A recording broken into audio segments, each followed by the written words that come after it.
everybody, and welcome to the Court of Public Opinion. I'm Jeremy Cordeaux from the garage. It's a Tuesday. It is, what is it? It's the 23rd of January into the year. I hope so far it's been a good year. A huge jump. This is alarming, and I wanted to talk to you about it. I'm not exactly sure what we can do about it, frankly. A huge jump in arranged and forced marriages of children here in Australia. Now, these are people who have come to Australia. I would think part of their reason would be escaping oppression and the lawlessness of some parts of the world from which many people came. Anyway, they did bring some baggage with them, as with all migrants. The point is, we have benefited amazingly from that which people have brought to this country, but there are some things we don't actually particularly want in this country. Now, these people come to Australia. It's not their fault, it's our fault. They weren't told that the Islamic practice of girls as young as 11 being trafficked to old men isn't okay. Somehow it didn't come up in conversation or in regulation. I would suspect the reason for that is, oh, well, such practices are simply cultural. Remember, 70% of migrants failed the basic Australian values test. I think that's because this government is not strong on such values. This government would say, oh, we can't discriminate. Well, of course you can discriminate. Law is about discrimination. You break the law, policeman comes along and he's discriminating against you. You've broken the law. Of course we can discriminate. Yes, we bloody well can. A more than 17% jump in the number of girls trafficked or travelling to the Middle East for the purpose of underage marriage. And the same thing goes for female genital mutilation. It is practiced in Australia, but some of the enthusiasts for that practice would rather it be done in the Middle East or in Africa. Now, these young girls are travelling for the purpose of underage marriage. This has been revealed by the government. Which bureaucrat is going to take responsibility for this monstrosity, I wonder? And when is there going to be some sort of campaign? Firstly, people have to, in order to qualify, they have to speak English. And they have to understand the nature of the country they seek to come to. It isn't on this government's radar even. I don't know, have you seen any of this story in the popular media? You probably won't. A treaty commission. You'll see a lot of that. A treaty commission in the Northern Territory put, like our state voice to Parliament, legislative voice, on the back burner while the referendum played out. Let's not confuse, inform people. Let's not give them a heads up as to what's going to happen. No way. Anyway, like the SA legislation, the Northern Territory is forging ahead with more of this government-sponsored racism, against which some 60 to 70%, and in the Northern Territory it's closer to 70%, of people are against. The IMF says that Australia could do a lot more to get inflation under control if it stopped its infrastructure spend and kept its migration intake to a manageable level. By management of immigration, I think what they're meaning is that we have to have jobs and we have to have houses for people to live in. Perfectly reasonable. Also a warning that the public service has grown, and I hadn't picked this up on my radar or my readings. The public service has grown to an unsustainable level, from a cost of $94 billion a year to now more than $123 billion a year. I bet you they hoped that would go under the radar. Alec Baldwin has been indicted, I see, for the second time for the involuntary manslaughter of the cinematographer on the set of The Western Rust. Baldwin, not only the star of the show, but also the producer. I mean, the whole thing to me is quite beyond belief. With an armourer on the set, whose sole purpose was to make sure everything with regard to guns and weapons was safe.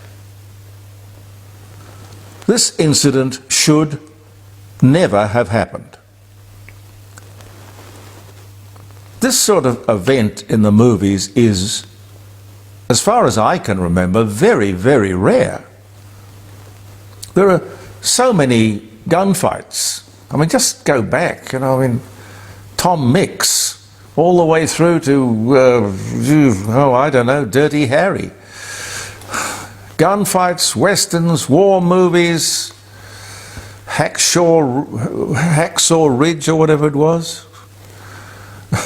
Crime shows, police and detective stories. You never hear of this kind of mishap. It has to be human error, negligence, or a premeditated crime. Crime is everywhere. Unlike an avoidable incident, stroke accident, like this. Remember, anyone around, well, cars are lethal weapons as well, but anyone around should know that simple principle of getting through the day in one's life is that someone is always listening. There is always a toddler behind the car. The microphone is always on. And of course the gun is always loaded. And that's how you treat it. That's how you get through life. And I suppose I could add to that, just because you are paranoid, it does not mean that they are not out to get you. I don't know. But Alec could go to jail for, I think, 2.5 years. He says he didn't pull the trigger, he just pulled the hammer back. I'm sure he's familiar with guns. I can't imagine a Colt 45. Pete, you're familiar with Colts? Yeah. Can you imagine a Colt 45 going off just because you pulled the trigger back? The hammer back? Yeah, no, the hammer. No. It's possible if he didn't pull it all the way. Like if he pulled it just a couple of millimetres and... Yeah. There are, I think, 3 or 4 clicks on the Colt. One allows you to spin the chamber, one more allows you to cock but the...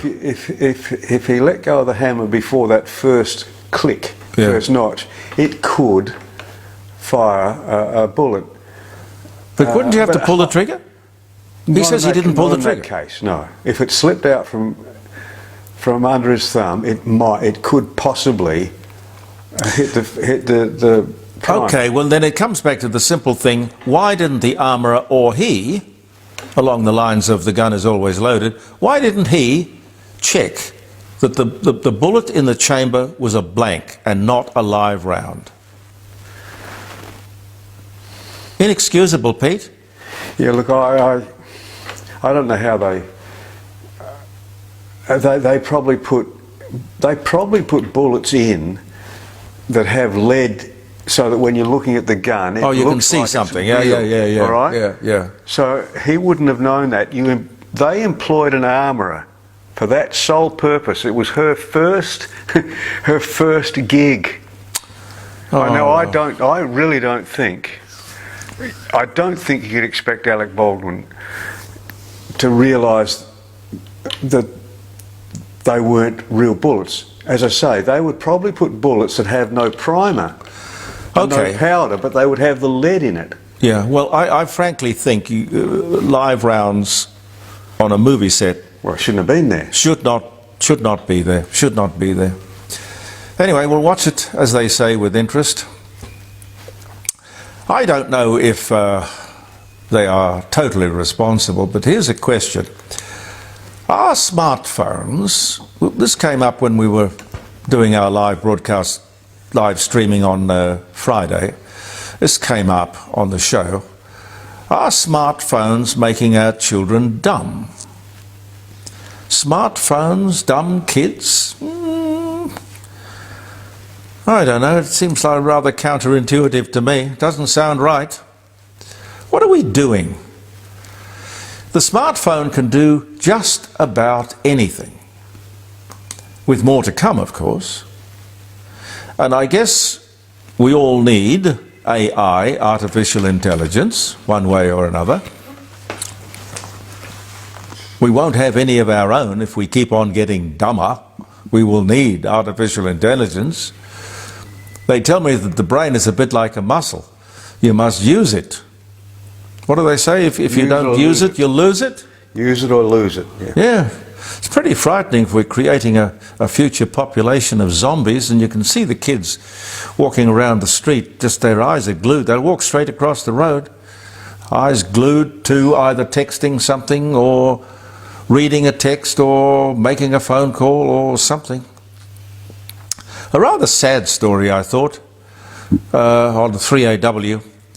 People in Melbourne aren't planting front gardens as much as they used to because people keep stealing the plants. One man replanted his front garden twice. He rang one of the phone-in programs. He couldn't claim on his insurance because the excess was too high. The police weren't interested. So he's just left the front garden bare. He hates it, and he'll probably end up moving. It probably won't help, but what I would do would be replant the garden and install security cameras. I mean, these days they are cheap and very good, and just need that little sign that says you are under constant video surveillance. Get some hard evidence. Cheaper than moving, I would think. I don't know if I've got time, have I? We're still going. Yes, it's still okay. Yeah, we've got a battery problem today, ladies and gentlemen. If it starts flashing, give me the thumbs up or the thumbs down or something, will you? Yes. An alarming, inexplicable increase in the number of young people with tongue cancer. Now, tongue cancer, as I understand it, is usually associated with alcohol or smoking, and mostly affecting older people. A nearly 20% increase in the number of young people with this awful problem. I mean, not that any cancer is good, but mouth cancer is a particularly nasty one. And no one seems to know what's causing it. Vaping, maybe? I don't know what's happened of late that has changed the landscape. Electric toothbrushes? Can't be fluoride in the water. God, do you remember all the crap that was running around about fluoride in the water, which was probably the greatest advance in public health that the world has ever known? But people said, oh, it'll make your bones brittle, and it'll do this and it'll do that, it'll take the paint off your house, and oh my God. Anyway, I'm sure it's not fluoride in the water. Tooth whiteners, maybe. Anyway, they are, for what it's worth, on the case. What they'll find, I've got absolutely no idea. Let me give you a few dates here, and then wish you a very happy day, and look forward to your company tomorrow in the Court of Public Opinion. It's January 23. By the way, on Friday, when we're doing our live streaming show, jeremycordo.com, from 9 o'clock, it will be Australia Day. We've got to figure out some interesting things to do on Australia Day. Pete, what will we do? Fire up the Barbie, I think. Fire up the Barbie. After the show. Yes, sirree. January 23. 2020 on this day, China looks down, or rather I should say locks down the city of Wuhan, and it's 9 million people in a belated but ultimately successful effort to control the city's COVID-19 epidemic. That was this day in 2020. 1973, US President Richard Nixon announces an accord had been reached to end the Vietnam War. Gee, I remember all of those days vividly. 2019, oh, I love this one. 12 camels were disqualified from the King Abdul's Camel Beauty Contest in Saudi Arabia after their owners used Botox on their lips. Can you imagine a camel with Botox lips? But on top of that, you've got a beauty contest for camels. I mean, I've never seen a... I should stop, shouldn't I? Well, I love camels, but... Well, I love camels but they're too. not attractive. They're not beautiful. No. A beauty... Okay. Whammo Company produces the first Frisbee. Huh. It was originally called the Pluto Platter until 1958. When it was launched in 57, it became the Frisbee after that. Larry King, the American radio and TV host, the Larry King live show on CNN, dies of sepsis and renal failure. Oh dear, he was only, well, he was 87. 87. He could have gone another 10 years, I'm sure. American singer-songwriter Neil Diamond abruptly retires from touring after announcing that he had Parkinson's disease.